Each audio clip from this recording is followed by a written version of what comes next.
Hey guys, so I'll be reading chapter 3 of Funny Frank by Dick King Smith, illustrated by John Eastwood. So let's check out and see what happens in chapter 3. Chapter 3. Tea's ready, called Jemima's mother. Either of you fancy one of my fruit scones? She asked, just as her husband and his brother came into the kitchen. Yes, please, Carrie, said Ted. Me too, said his brother Tom. And then, what's up then, Ted? I never called you. No, but Jemima did, said the vet. Seems she's got a problem with one of her chicks. So there's Jemima's mom with her scones and tea.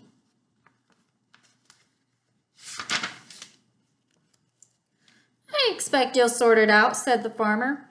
Mind he doesn't charge you too much, Jemima.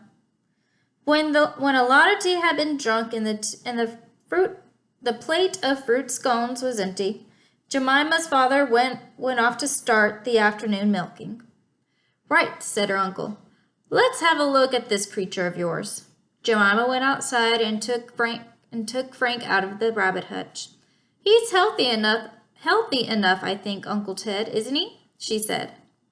The vet examined the young chick. Looks okay to me, he said. And you're right, by the look of his comb and the set of his tail, he's a cockerel chick. I thought so, said Jemima. I've named him Frank. Well then, Frank, said Ted, let's go down to the duck pond and see what happens. He went to his car to put on a pair of wellies, his Wellington boots, that is, to keep his feet dry. So there they all are, enjoying their tea and scones. And here is her uncle with Frank.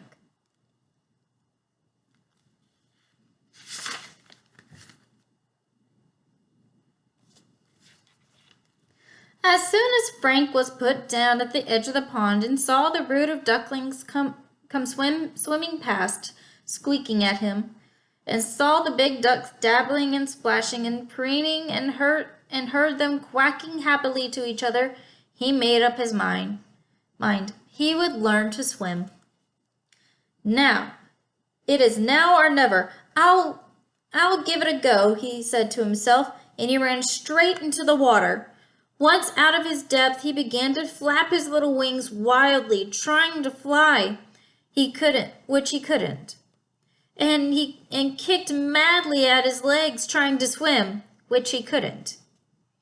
Already his feathers were soaked, and now he began to sink until only his head was sticking out.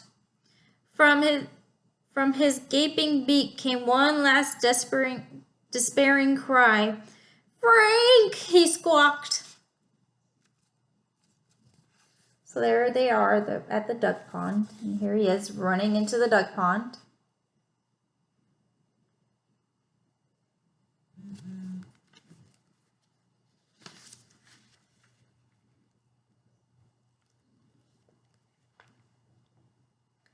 Oh, Uncle Ted,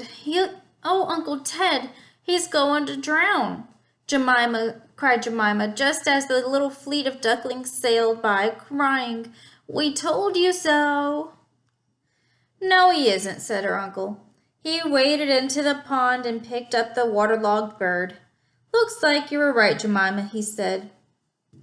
Frank does want to be a duck, but he's not exactly equipped for it.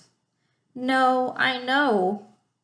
He needs waterproof feathers and webbed feet. Let's get him dried out, said the vet, and stick him back in the rabbit hutch. And I'll have a good think about you, funny Frank. In the meantime, don't let him near the duck pond. The very next day, Jemima's Uncle Ted turned up at the farm again. I've had an idea, he said, about Frank. What is it? Jemima asked. Well, there can only be one reason for him to going into that duck pond, and that is that he wants to swim. Now then, suppose we could help him do that. Make it safe for him to go in the water. That'd be interesting, huh? So there is her uncle getting him out of the water. And then they're drying them off over here.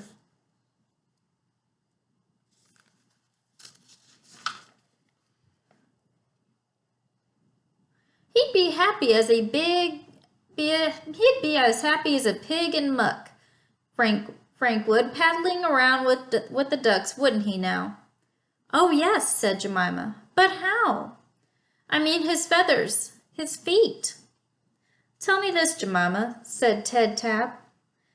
When people go surfing at the seaside, no matter how warm the sea is, what do they wear? Wetsuits. Wetsuits, you mean? Said Jemima. Yes, said her uncle.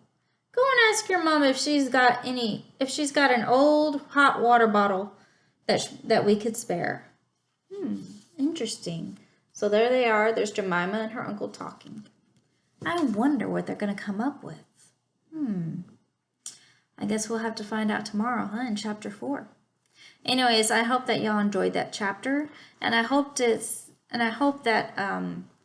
really hope that Frank could find a way to swim safely in the water, Anyways, I send all my love to y'all. Remember the class rules. Love yourself, love others, and please go and have fun on this wonderful, amazing Cinco de Mayo day. Okay, guys?